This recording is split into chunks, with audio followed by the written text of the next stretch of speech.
À la mort de son mari, cette femme a pu avoir de gros problèmes matériels. Cette femme était en face de ce que nous appelons la ruine matérielle.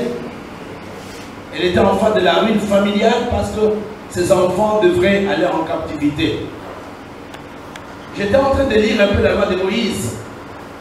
Ce n'est pas les créanciers qui venaient le prendre. Quand elle prenait l'argent, elle hypothéquait les enfants. Vous avez compris un tout petit peu. Quand elle prenait l'argent, il y a toujours un gage qu'on donne. Quand cette femme prenait l'argent, elle disait, je vous donne en garantie mes 2 enfants. Et quand le temps de remboursement arrivait à la fin, le créancier avait le droit de prendre les enfants. Et là, ça nous amène à comprendre un certain nombre de choses, un certain nombre de points sur lesquels nous allons prier cette nuit. Nous sommes en train de parler et ça ne finira pas ainsi. Pour que cette parole soit une réalité, il y a 3 choses que j'aimerais que vous puissiez comprendre. Pour que cette parole devienne vraiment une réalité, cette nuit, il y a 3 choses que chacun d'entre nous devrait comprendre. La première chose, cette femme était dans le besoin. Ça ne finira pas comme ça, seulement pour les gens qui prennent conscience de leurs besoins. Alléluia. Ça ne finira pas comme ça pour quelqu'un qui réalise qu'il a de besoins. Et vous savez, souvent nous venons à la prière, mais nous ne connaissons pas véritablement quels sont nos besoins. Cette femme avait besoin de l'argent. Toi, ton besoin peut-être sur la santé. Toi, ton besoin peut-être sur la restauration. Personne ne peut crier à Dieu valablement si la personne ne connaît pas son besoin. Alléluia. Ça ne finira pas comme ça pour tel besoin. Et la deuxième chose, le deuxième élément, ça ne finira pas comme ça pour les gens qui se sentent impuissants dans certaines situations. Cette femme était impuissante dans le remboursement. Ça ne finira pas comme ça pour les gens qui ont des obligations, mais qui n'arrivent pas à honorer leurs paroles, mais qui s'attendent à Dieu. Ça ne finira pas comme ça pour les gens qui ont peur de perdre quelque chose. Cette femme avait peur de perdre ses enfants. Cette femme était dans le besoin, c'était l'argent. Cette femme était devant les obligations, c'était le remboursement avec intérêt, mais qu'elle n'arrivait pas du tout à honorer. Si vraiment tu es dans ces 3 catégories, je voudrais te dire que tu es à la bonne place. Il y a des gens qui ont des besoins dans l'église aujourd'hui. Il y a des gens qui ont des obligations, mais qui n'arrivent pas, malgré leur bonne volonté, de pouvoir les honorer. Ce n'est pas un problème de mauvaise foi. Mais la personne est impuissante. La personne n'a pas de moyens. La personne est incapable. Et c'est toi qui dois crier. Et la deuxième chose, ce sont les gens qui ont peur de perdre quelque chose. Regardez, cette femme avait peur de perdre ses enfants. Cette femme avait peur de perdre sa famille. Mais il y a quelque chose que cette femme va faire qui doit nous stimuler ce soir. Comme nous l'avons appris hier, elle n'a pas accepté la situation dans laquelle elle était. J'ai eu le temps de préparer le message toute la journée. Je disais à tout à l'heure à Barthélemy, le diable va me le faire. Quand il n'y a pas de lumière, je vais te préparer pour la réunion. Gloire à Dieu que je puisse être là. Il y a 3 choses que j'aimerais partager avec vous rapidement avant de passer à la prière. Cette femme d'abord va perdre son premier appui, l'appui naturel qu'elle a perdu. Quel était l'appui naturel? C'était son mari. C'était tout ce qu'elle avait. Elle comptait sur cet homme. Mais cet homme, malheureusement, était mort. Et vous savez, des fois, Dieu nous met dans des situations où les choses, vraiment, peut-être notre papa, notre maman, notre travail, nous perdons cela. Mais si tu le perds, tu peux dire à Dieu, ça ne finira pas comme ça.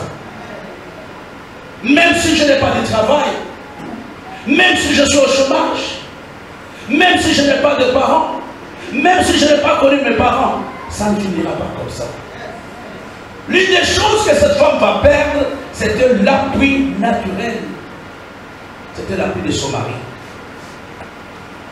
Il y a des gens parmi vous qui ont grandi sans l'appui de leurs parents. Il y a des gens qui ont grandi sans vraiment expliquer comment il est arrivé à cet âge. Parce qu'il avait des tuteurs. Un jour, j'ai causé avec Anne il y a très longtemps.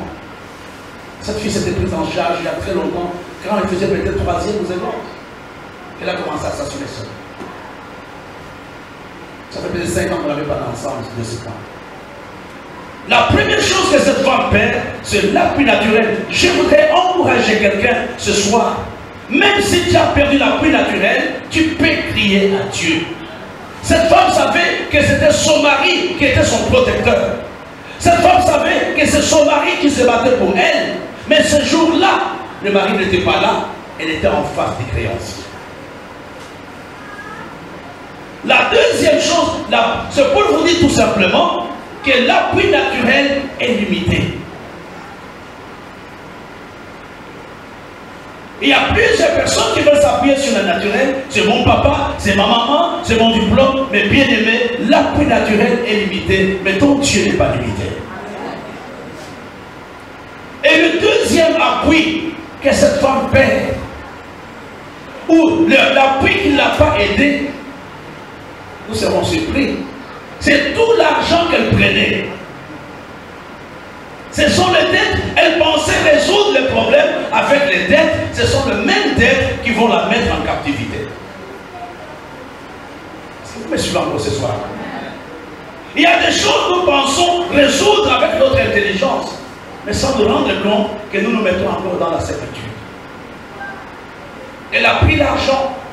Elle a hypothéqué son enfant, ses enfants, en disant, écoutez, donnez-moi autant de millions, autant convenable, si je ne donne pas, je vous donne la garantie, mes enfants, je ne peux pas les laisser en captivité. Mais bien aimé, il y a certaines sagesses humaines qui ne peuvent pas nous aider dans certaines situations, si ce n'est que de compter sur Dieu. Regardez, l'argent était une bonne chose. Je ne pense pas qu'on lui a refusé. Elle a dit, donnez-moi 10 millions, donnez-moi autant d'argent. On peut avoir une satisfaction temporaire, mais après, ça devient un problème. Elle a perdu ce que j'appelle le support artificiel. Elle a perdu les choses qu'elle avait à cause de sa sagesse, à cause de son intelligence. Et j'ai la bonne nouvelle. Quand elle a perdu d'abord l'appui naturel, quand elle a perdu l'appui artificiel, il n'y avait qu'un seul appui qui lui restait. C'est à cet appui que je voudrais vous amener ce soir. Elle a vu que j'ai pris l'argent, mais l'argent ne m'a pas aidé. Mon mari était là, il est mort. Mais qu'est-ce qui lui restait? Il ne restait que Dieu. Ce soir, peut-être qu'il y a des choses que tu as perdues. Peut-être que tu t'es appuyé sur une certaine situation. Crois que tu as résolu ton problème, mais ces choses t'ont amené en captivité. Mais cette nuit, il y a encore un autre appui, c'est pour Dieu. Amen. Elle a regardé, elle a dit, ma famille ne m'a pas aidé. Mon mari m'a laissé avec des dettes, mais ce qui me reste, c'est de crier à Dieu. Ça ne finira pas comme ça. Mon mari n'est pas là. L'argent que j'ai pris me trouble aujourd'hui, mais ce qui me reste, c'est mon Dieu. Ce qui te reste dans ta situation, c'est ton Dieu. Amen. Il y a des choses de bien-aimés. Tout ce qui nous reste, c'est seulement Dieu. Il y a des situations, mes bien-aimés, notre intelligence est limitée. Il y a des situations, mes bien-aimés, nos relations sont totalement limitées. Il y a des situations, mes bien-aimés, notre organisation ne peut pas les résoudre. Mais ce qui nous reste, c'est Dieu. C'est dans cela que je voudrais que l'Église soit amenée dans une telle dimension. On n'a pas de grands riches au milieu de nous. On n'a pas de... Tout à l'heure, j'étais en réunion avec le pasteur Eddy. On n'a pas de grands riches. On n'a pas de grands cadre à l'église. Mais tout ce qu'il nous faut aujourd'hui, c'est seulement la puissance de Dieu. C'est seulement la puissance de Dieu. Il nous faut ce Dieu. Cette femme bien-aimée ne pouvait pas s'en sortir, mais elle a refusé dans son âme. Elle a dit non, ça ne peut pas finir comme ça. C'était un cri de désespoir. C'était un cri de quelqu'un qui cherchait une solution. C'était un cri de quelqu'un qui s'attendait à un miracle. C'était un cri de quelqu'un qui disait je n'accepte pas cette situation. Ça ne finira pas comme ça. Il y a des moments, mes frères et sœurs, des choses naturelles ne nous aident pas. Vous savez, je n'ai pas honte de vous donner ce témoignage. Il y a quelques années, on n'avait pas de problème d'argent. Quand on payait l'eau, quand Odile payait de l'eau, elle payait pour nous tous. Quand elle payait la lumière, elle payait pour nous tous. Quand elle allait acheter des habits pour vendre, elle achetait pour moi. Mais le 6 juin 2002, Odile a quitté l'église. C'était un choc pour moi. Je disais, mais comment ça va se passer? J'étais découragé, j'étais dans l'abattement. Mais un jour, j'étais dans la chambre, la secrétariat. Dieu me parle audiblement. Maudit soit celui qui se confie dans l'homme. C'était Dieu où j'entendais la voix de Dieu audiblement. Je voudrais vous dire certainement cette nuit, les hommes vous ont lâché. Votre diplôme ne vous aide pas. Vos parents ne vous aident pas. Mais vous avez encore votre Dieu. Nous avons encore notre Dieu. Nous avons encore Élisée qui peut nous aider. Élisée était la seule solution pour cette femme. L'appui naturel n'a pas aidé. L'appui artificiel n'a pas aidé. Mais ce qui lui était resté, c'était l'appui surnaturel. C'est ce que nous cherchons cette nuit, pendant cette conférence, pendant cette soirée. Seigneur, nous avons besoin de ton appui dans l'église. Nous avons besoin de ton intervention. Il y a des choses que nous avons faites. Il y a des décisions que nous avons prises. Mais en fin de compte, ça ne nous a pas aidé. Regardez, je vais vous montrer comment Dieu va faire. Pendant plusieurs années, cette femme avec son mari ont vécu des dettes. Avec les dettes plutôt. Mais vers la fin, les dettes ne les a pas aidés. Vers la fin, ils étaient devant un cul-de-sac. Vers la fin, ils n'avaient pas de solution. Vous comprenez? La personne qui peut nous aider, c'est Dieu. Vous comprenez? La personne qui peut vraiment trouver des solutions dans notre situation, c'est Dieu. Peut-être nous avons nos yeux fixés sur quelqu'un. Sur un oncle, sur une tante, sur une maman, sur un papa. Mais ce soir, change ta façon de regarder. Dieu est capable de t'aider là où tu te trouves. Tu peux dire, Seigneur, je n'ai personne. Si cette femme s'était confiée à Élisée parce qu'elle n'avait plus personne, elle n'avait personne sur qui il pouvait compter. Plusieurs fois, je l'ai dit, moi je n'ai pas de parents dans cette nation. Je n'ai pas de parents dans cette ville. Mais je n'ai que Dieu. Je voudrais ce soir vous amener à cette dimension d'avoir les yeux focalisés sur l'invisible et de croire que Dieu est capable de vous donner une solution dans votre situation. Quand elle a regardé ses beaux enfants, elle a dit non, ça ne peut pas finir comme ça. Elle est venue, elle a vu Élisée, elle dit à Élisée, fais quelque chose maintenant et invoque ton Dieu. J'ai besoin d'un miracle. Il y a des moments, mes bien-aimés, Dieu aime qu'on lui lance un défi. Il y a des moments, Dieu aime qu'il entende les cris de l'église. Il y a des moments où Dieu veut que nous puissions nous humilier devant lui. Mais dans la plupart des cas, quand nous prions, nous avons déjà une solution dans notre tête. Je prie, j'attends que quelqu'un me donne l'argent. Je prie, j'attends un tel papa. Je prie, j'attends une telle solution. Il y a des moments, mes bien-aimés, je suis entre les quatre murs, je ne sais pas d'où deviendra le secours. Je parle à quelqu'un, le secours deviendra de l'éternel. Même si les choses sont difficiles, même s'il n'y a personne vraiment, tu sens qu'il n'y a personne sur qui tu peux compter, même si tu sens que tout le monde est incapable, Dieu te met dans cette position pour que tu sois capable de crier à lui. Regardez, qu'est-ce qu'Élisée donne à cette femme? Élisée n'a pas donné grand chose, mais Élisée fait le même acte que cette femme faisait avant. Quel était l'acte que Élisée va donner à cette femme? Allons-y. C'était encore aller s'endetter. C'était la même chose qu'elle faisait avant.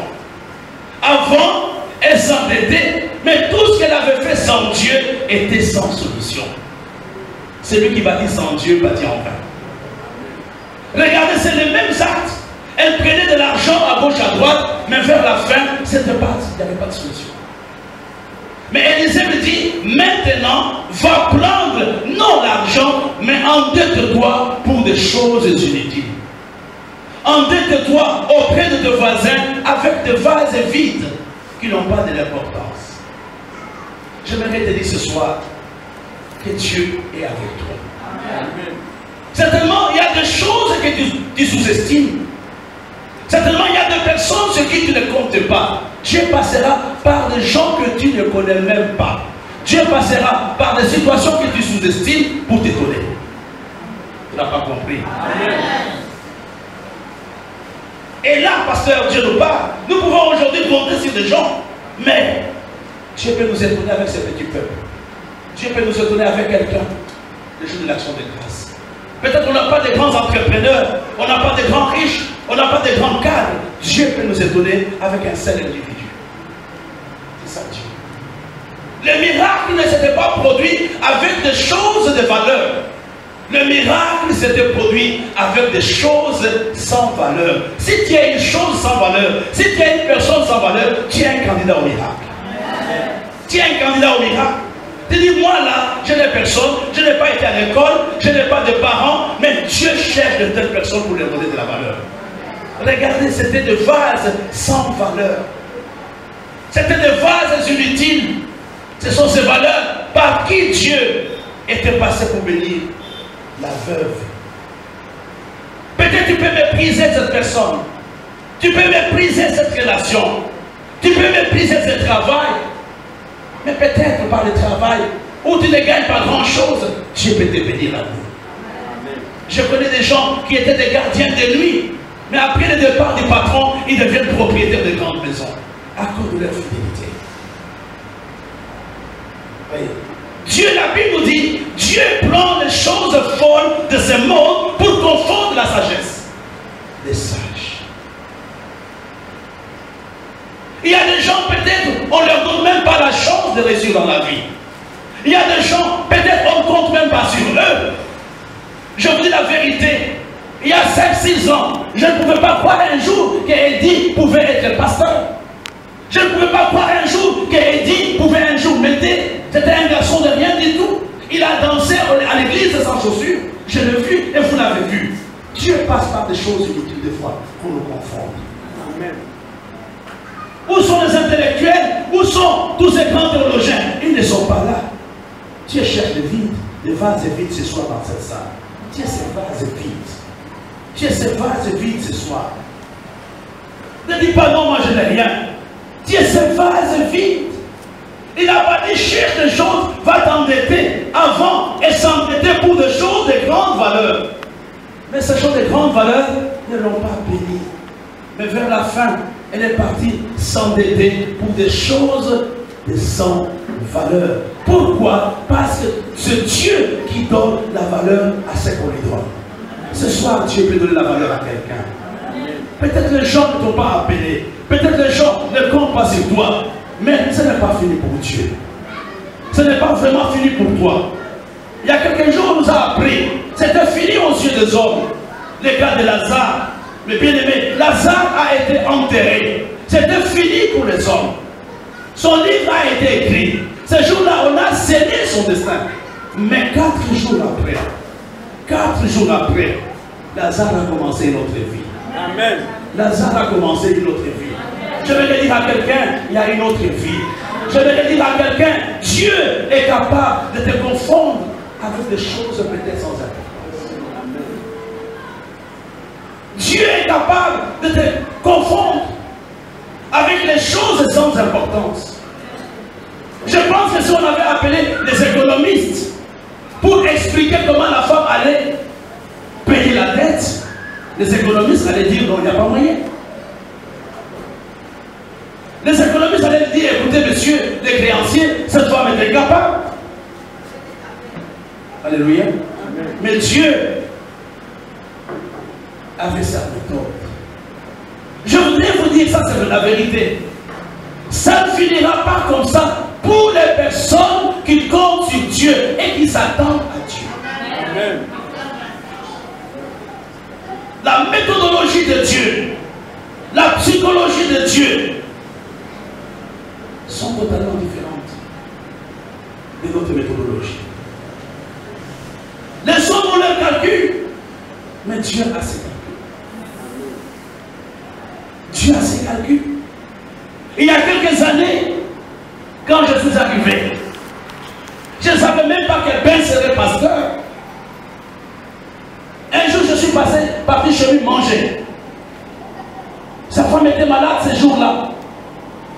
18 degrés de tension. Je suis arrivé à la maison, j'ai mangé, et Ben m'a appelé dehors pour me donner des conseils, comment vivre dans cette vie. Il m'a dit, voilà cette vie, voilà comment les choses se passent. J'ai appelé maman José à l'époque, madame docteur. Et Ben, je l'appelais monsieur le docteur. J'ai suivi tout ce que monsieur le docteur me disait. Il m'a dit ceci, il m'a dit cela. Il n'avait pas un diplôme de théologie. Il n'était pas dans une école de formation de pasteur. Mais aujourd'hui, il est une bénédiction pour plusieurs. Amen. Je voudrais dire à quelqu'un ce soir, Dieu prend des choses viles. Dieu prend des choses sans importance pour confondre les gens. Et c'est à cela qu'il ne va pas attendre. Pourquoi je vous en parle? Peut-être que vous vous sentez indigne. Peut-être que vous vous sentez diminué. Peut-être que vous vous sentez sans espoir. Venez à Dieu cette nuit. Amen. Venez à lui. C'est lui qui donne un sens à notre vie. Je suis en train de chercher quelque chose d'important. Je vais vous montrer cela, vous allez être surpris. C'est de rappeler les jours que les... Je vais vraiment trouver un texte qui m'a beaucoup béni. Qui connaît la référence? Le jour où on est venu enterrer un mort, il y a eu une rébellion, on a jeté les morts. C'était quoi combien? Bien, il faut avoir déjà pris la Bible. Voilà, 2 Rois 13. Oh là, oh là, oh là. Quel message! Ça ne finira pas comme ça. Écoutez ce que la Bible, prenez votre Bible, si vous n'avez jamais lu. 2 Rois chapitre 13, à partir du verset 20. La Bible nous dit, Élisée mourut et l'on enterra. L'année suivante, des troupes de Moabites pénétrèrent dans le pays. Le verset 21. Comme on enterrait un homme, voici on aperçut une de ces troupes et on jeta l'homme dans les sépulcres d'Élisée. Je veux suivre d'abord. Élisée est mort. Alléluia. Amen. Élisée est mort. On l'a enterré. Je vais vous montrer ce que j'appelle les erreurs prophétiques. Élisée meurt. On l'enterre quelque part. Un an après, un autre monsieur meurt. Et les gens ont dit d'accord. Qu'est-ce qu'on va faire? On part l'enterrer.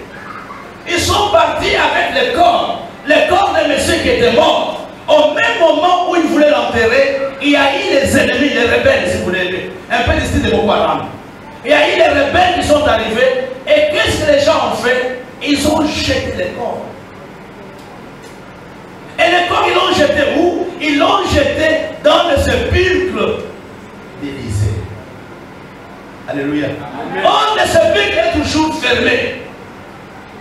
Mais le sépulcre d'Élisée n'était pas fermé. C'est la raison pour laquelle les corps étaient tombés dans la tombe d'Élisée.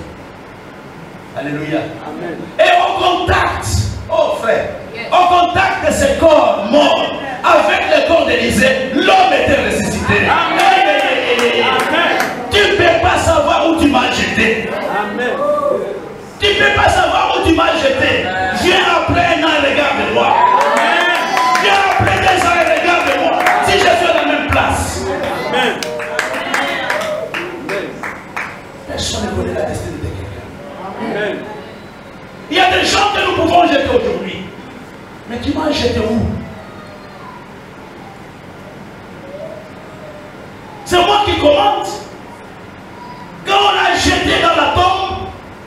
corps entre en contact avec l'onction d'Élysée. Et l'homme ressuscite. Amen. Il regarde là-bas, à gauche, à droite, il voit beaucoup Aram.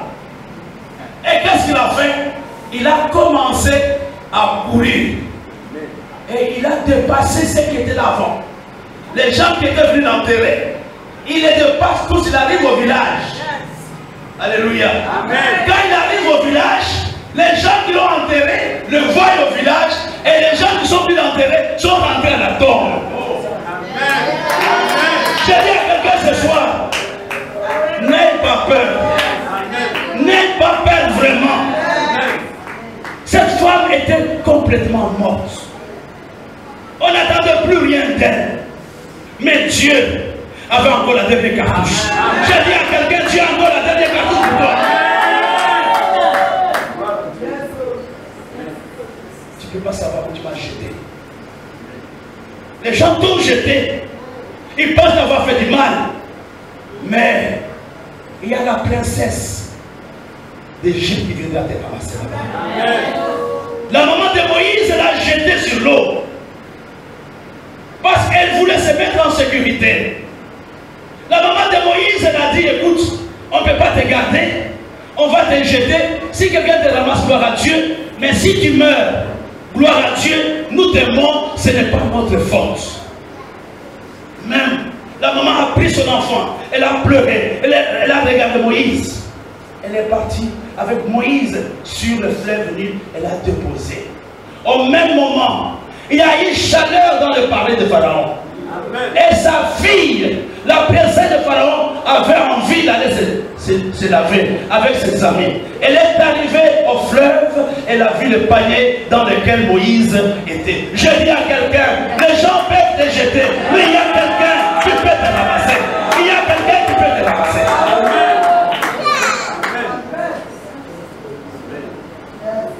On l'a jeté. On l'a jeté dans le cimetière.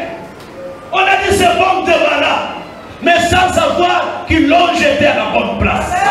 Hey, ils l'ont jeté à la bonne place.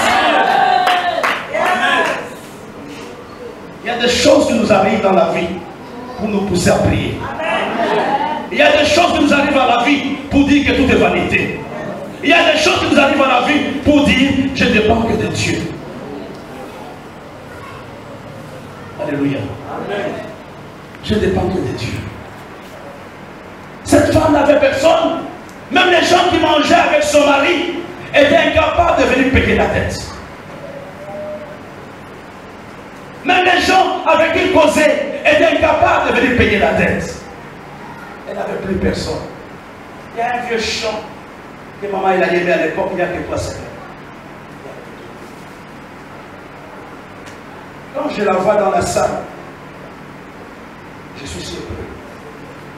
Par les choses par lesquelles elle est passée, je l'ai trouvée en plein veuvage, sans ressources, sans rien du tout. Elle n'avait que Dieu à cette période-là, aujourd'hui encore.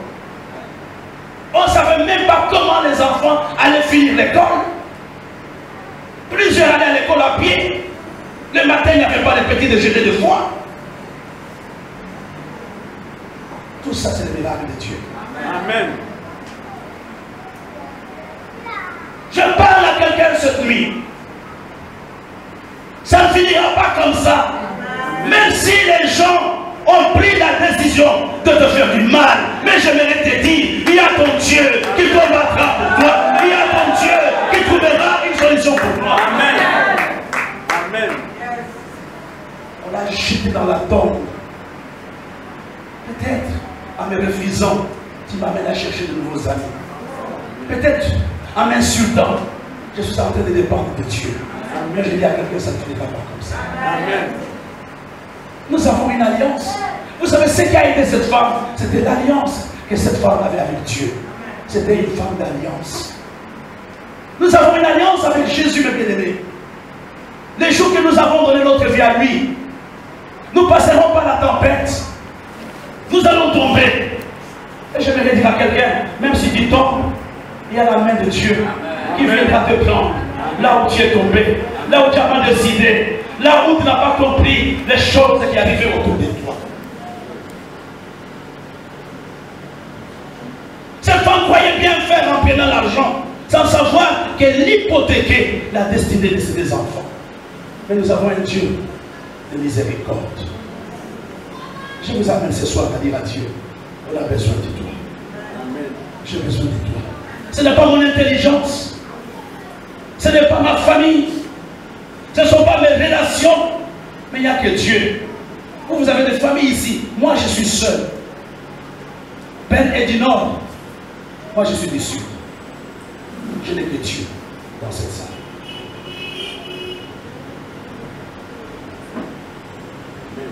Ce soir, je parle à quelqu'un qui pense que tout est fini, qui pense qu'il n'y a plus rien à faire, qui pense qu'il ne peut pas s'en sortir, qui pense qu'il a trop de problèmes, qui pense qu'il a provoqué la colère de Dieu.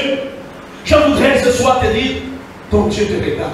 Amen. Ton Dieu te regarde dans le Dieu. Ton Dieu te tend la main. Ton Dieu veut faire quelque chose. Mais tout dépend de toi. Sois un vase vide ce soir. Sois un vase vide qui a besoin de la puissance de Dieu, qui a besoin de l'onction de Dieu, qui a besoin de la miséricorde de Dieu. Vide-toi de ton orgueil, vide-toi de ta peur, vide-toi de tes craintes, et tu verras la puissance de Dieu descendre dans ta vie. Amen. Sois un vase vide. Qui avait arrêté Ben le miracle? C'était la femme elle-même quand elle avait mis des vases vides. Et des fois, nous pensons que Dieu nous a abandonnés. Non, mais bien aimés, Dieu ne nous a pas abandonnés, mais nous sommes des vases pleins. Vide-toi ce soir. Vide-toi de ta crainte. Vide-toi de ta rancune. Vide-toi de tes doutes. Vide-toi de ton humiliation. Et sois un vase vide. Dis seulement, mais voici, remplis-moi et fais de moi ce que tu veux. Amen. Quand je lisais à Abidjan, l'histoire de cet homme, quand on l'a jeté dans la tombe, je disais le rêve prophétique. Pourquoi prophétique? On n'avait pas fermé la tombe uniquement pour la résurrection de cet homme. J'ai dit à quelqu'un, on croit qu'on t'a mal fait. Non, tu n'as pas mal fait. Il y a un miracle qui t'attend. Il y a une bénédiction qui t'attend. Il y a quelque chose que Dieu veut faire. Amen. Ce soir, nous allons dire à Dieu, ça ne finira pas comme ça. C'est vrai, les hommes m'ont jeté. C'est vrai, ma famille m'a jeté. C'est vrai, mon mari m'a laissé sans ressources. C'est vrai, mes parents ne m'ont pas laissé avec un compte en banque. Mais ce soir, moi, Cécile, j'ai les yeux fixés sur Dieu. Mon père n'est plus là. Ma mère n'est plus là. Il n'y a que Dieu seul qui peut m'aider dans la situation où je me trouve. Je viens d'une famille pauvre. Je viens d'une famille modeste. Mon papa ne m'a pas aidé. Ce message est pour toi. Baissons nos têtes. Baissons nos têtes ce soir. Appelons notre Dieu. On va lui dire, Seigneur, je disais au début de ce message qu'il y a trois choses qui peuvent nous aider à prier. La première chose, ce sont nos besoins. La deuxième, ce sont nos impossibilités de résoudre certaines situations. La troisième, la peur de perdre quelque chose.